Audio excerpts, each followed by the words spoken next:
Daniel je mladý, sympatický, optimistický muž. Má rád život, svoju rodinu, prácu, záľuby. Pri bežnom stretnutí s ním nemáte pocit, že je vážne chorý. Prvé príznaky pľúcnej hypertenzie zbadal pred 6 rokmi.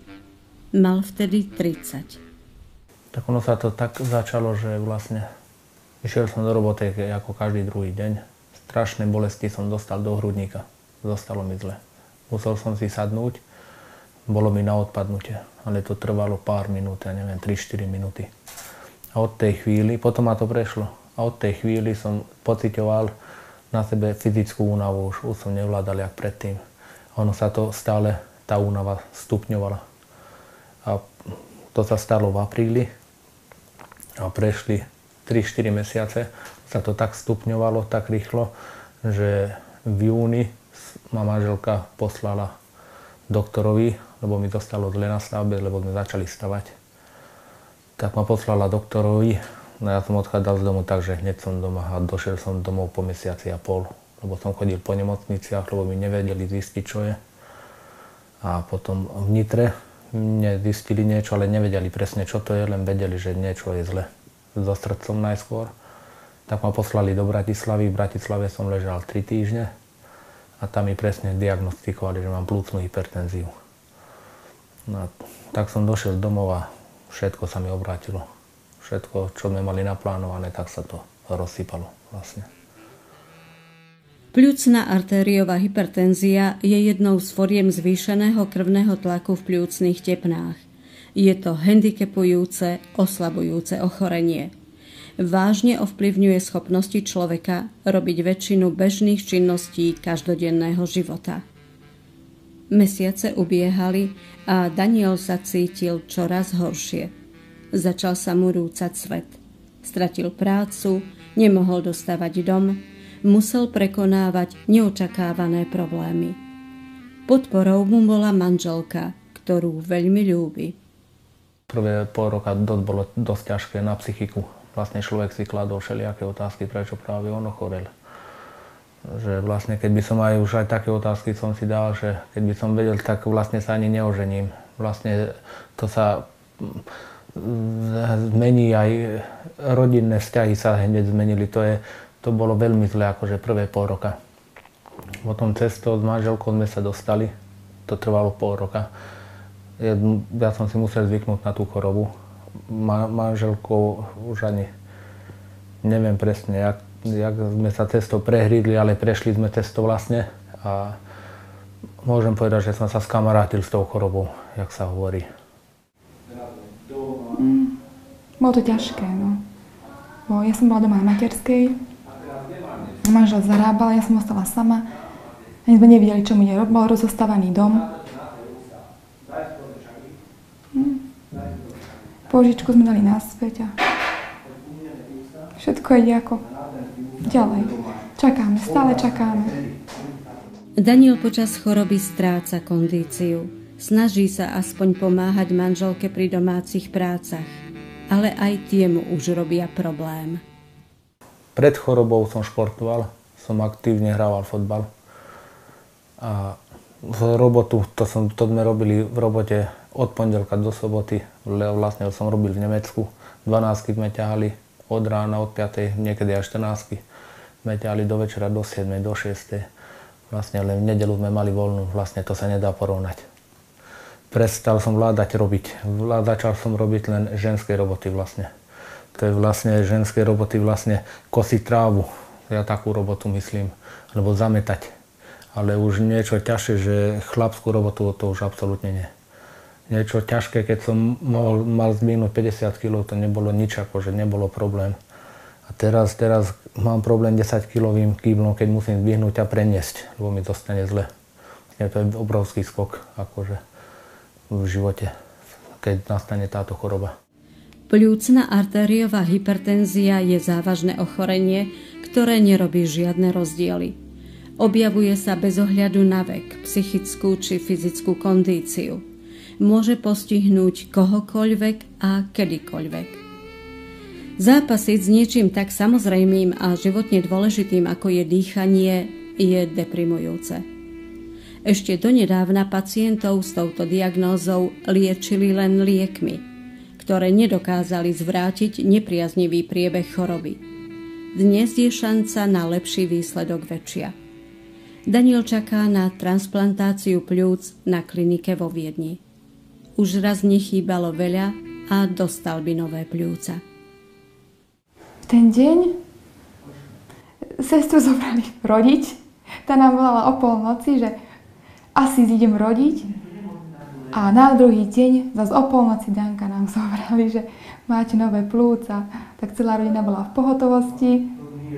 A sme sa báli, a sme sa tešili. No, zobrali ho. A potom pani doktorka volala, že z toho nič nebude.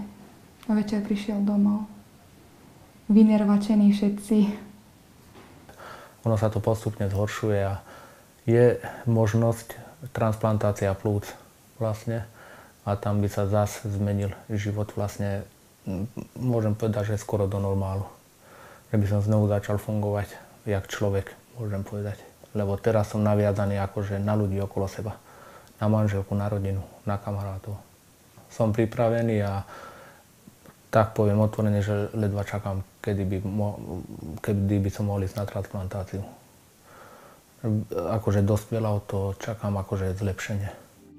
Daniel veľa svojho času venuje synovi, ktorý je zdravotne znevýhodnený.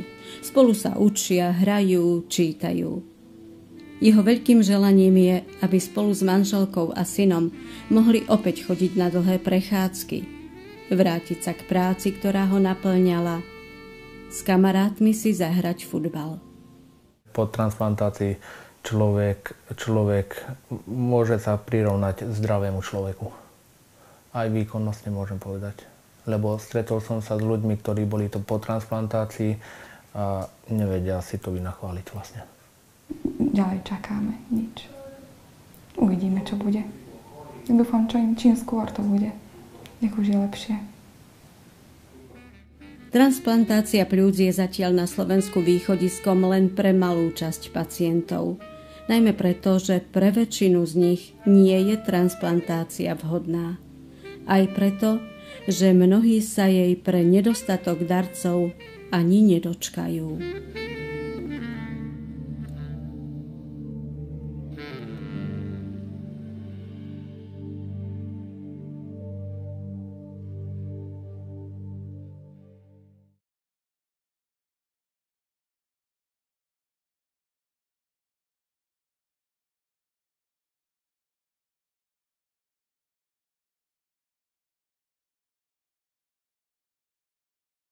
Konečne prišiel ten túžobne očakávaný deň.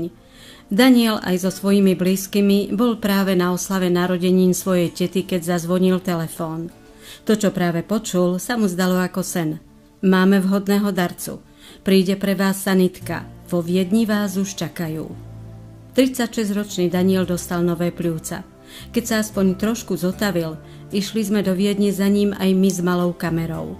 V žiadnej nemocnici nemajú radi, keď tam niekto filmuje. Boli však tolerantní a nám sa podarilo zachytiť pocity pacienta krátko po transplantácii pľúc. Je to niečo výnimočné. Ale toto sa nedá porovnať teraz a predtým, čo bolo. Je to iste veľmi zvláštny pocit mať v tele pľúca niekoho iného, neznámeho človeka. Pľúca, ktoré pracujú tak, ako treba. Daniel to skúsil krátko po transplantácii. Túto starostlivosť je veľmi veľká, to sa nedá. To je jak s malým bábätkom, tak sa starajú. Najhoršie bolo, keď som dole ležal. Keď človek ani nevie, čo je pravda, také veci mu chodia porozumieť. Daniel sa chce čo najrýchlejšie vrátiť do bežného života. Preto hneď, ako mu lekári povolili vstať, začal chodiť. Rehabilitačná prišla za mnou, fyzioterapeut, zbadali, ja chodím, dali ma na bicykel, že nemusím. Na bicykel? Na bicykel. 20 minút som išiel, hovorili, že to je dobre, zbadali, ja chodím, že aj to je dobre, takže len dýchať mi ukázali, jak treba, to je všetko. Tuto akože chodím, mám každý deň 4x10 okruhov si dám. Keď Daniel hovoril o zmenách vo svojom tele po transplantácii, pani Iveta Makovníková si tiež spomenula na svoje pocity a skúsenosti, po transplantácii, ktoré naozaj neboli príjemné. Keď som bola po tej transplantácii, však teda som videla, že keď som 2,5 mesiaca som vôbec nevedela chodiť, nevedeli ma posadiť. Ja som odpadala, zle mi bolo strašne. A mne sa stále zlepšuje, už 2 roky a stále mám lepšiu spirometriu. Pľúcna artériová hypertenzia je choroba, ktorá vážne ovplyvňuje schopnosť človeka robiť väčšinu bežných činností každodenného života. Pacient postupne počas choroby stráca kondíciu. Daniel bol tak trošku výnimkou. Hneď zostalo zle. Nešlo to tak postupne. Zostalo zrazu zle a potom o 4 mesiace, keď sme začali stavať, keď sme dávali tie tvárnice, vtedy som prestal už počuť. Listo som začal vidieť, sadol som si a vtedy švagor videl, že je zle. Keď Daniel ležal na izbe, vracal sa v spomienkach späť. Chce byť čo najskôr doma. Strašne pomaly to ide. Jeden deň, to je jak týždeň. Strašne pomaly idú dni. Človek nie, že nepozerá hodiny. Hodina je dlho. Pľúcnu hypertenziu možno účinne liečiť, treba ju však včas odhaliť. Diagnostiku sťažuje to, že ide o zriedkavú chorobu a mnohí lekári sa s ňou ani počas dlhoročnej praxe nestretnú. Jej príznaky sa dajú totiž ľahko zameniť s inými, o mnoho bežnejšími chorobami. Daniel mal šťastie, že uňho lekári odhalili pľúcnu hypertenziu relatívne včas. Začali s liečbou v Bratislave. Vďaka výbornej spolupráci slovenského tímu lekárov s odborníkmi na klinike vo Viedni sa život Daniela postupne mení k lepšiemu.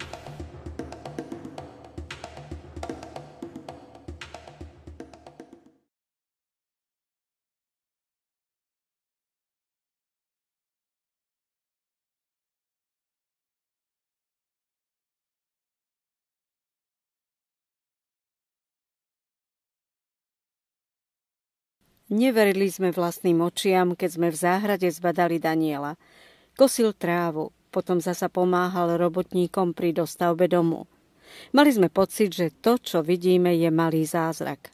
Z človeka, ktorý nevládal chodiť, nemohol pracovať, nechutilo mu jesť, je opäť ten optimizmom a dobrou náladou obdarený mladý muž. Čo sa zmenilo? Z pohybovej stránky všetko. To som neveril tomu. Ale akože ešte to není ono, jak by to malo byť, ale to sa nedá porovnať predtým. Že tie stavy, že na odpadnutie, že človek to musel akože ukontrolovať, aby neodpadol alebo niečo také, tak teraz je to také zvláštne. Úžasná vytrvalosť a chuť vrátiť sa do bežného života pomáhajú Danielovi rýchla chôdza, beh, no najmä bicykel. Keď som prišiel z nemocnici, tak ešte som nešiel na bicykel, lebo som bol slabý. Tu boli základy, to len chôdza, len okolo lesa, to je približne 5 kilometrov. To som chodil prvý mesiac, len schôdza, približne každý deň. Potom som si dal záťaže na nohy, na jednu nohu, na druhú nohu. Do batoha som dal ešte závaže a tak som chodil okolo lesa. A už mesiac a pol prešlo, ak som bol doma, tak som išiel na bicykel. A keď som si nasadol na bicykel, tak riadne taký dobrý pocit bol. Ja som myslel, že to bez problémov upedálujem, ale kde? Nasadol som a keď išiel maličký kopček, tak ledva som vládal. Lebo vlastne tie svaly na nohách, to všetko odišlo. Tak som mal problém. Prvé jazdy boli problém, ale teraz už je to furt lepšie a lepšie. Teraz mám jednu trasu, mám do babke k Hosťovej chodím, to je 12 km tam si oddychnem hodinku, 12 km naspäť. A to mám takto zadelené, to mám ešte do konca mesiaca tieto trasy, a už potom už idem na hlavné cesty, už riadne väčšie trasy. Lebo naraz nemôžem veľkú trasu zobrať, lebo by som to nevládal. Najväčšie zmeny v psychickej aj fyzickej kondícii vidí manželka. Spolu sa tešia z každého nového pohybu, ktorý Daniel po náročnej transplantácii pľúc už dokáže spraviť. A cvičí, pravidelne cvičí, dýcha, to áno, keď pozerám telku, sadne si pri mňa, vtedy začne byť s dýchaním, no však jak vždy. A tomu takú nacvičuje svaly, nohy, vtedy keď tam sedím ja. Aj s jedlom nemáme problém, inak kedy som ho naháňala, hovorím, podať si obed, ja nechcem, nechutia teraz celý obed komplet, táckou zákuskou a ešte kávu a ešte keksíky. A potom ide na futbal v nedeľu a z futbalu zase večera a zase keksíky. Že brúško má. Akurát sestra mu hovorila, že ty máš také brúško, aké by si bol tehotný. A fakt. No, ale nevadí. Ale to na ňom ani nevidí, lebo strašne bol chudúnky, a kosti a koža. A teraz je celkom fajn, nie dobre vyzerá. Aj do tváre, každý mu hovoril, že Bože, Danko, aký si pekný, ako pred svadbou. A ja, ty si už stará. No, tak on je pekný, mladý. Vždy, keď sa Danielovi niečo nové podarí, v mysli sa vracia do Viedne aj do Bratislavy. Na kliniky, kde mu pomohli vrátiť sa do života. Práce okolo domu to by tiež akože není problém, že nebolo by problém robiť, ale ten prvý pol rok sa bojím. No, kvôli prachu, aj kvôli infekcii, aby som niečo nedostal. Ale hovorím, aj z nemocnici, čo som došiel domov, bazén bol vonku. Predtým som sa nemohol kúpavať v bazéne, lebo som mal ten strojček na bruchu. Ale teraz s malým som sa tam kúpal, tam som sa bláznil vo vode, akože to je veľká zmena. A malý tiež akože nechápal, no.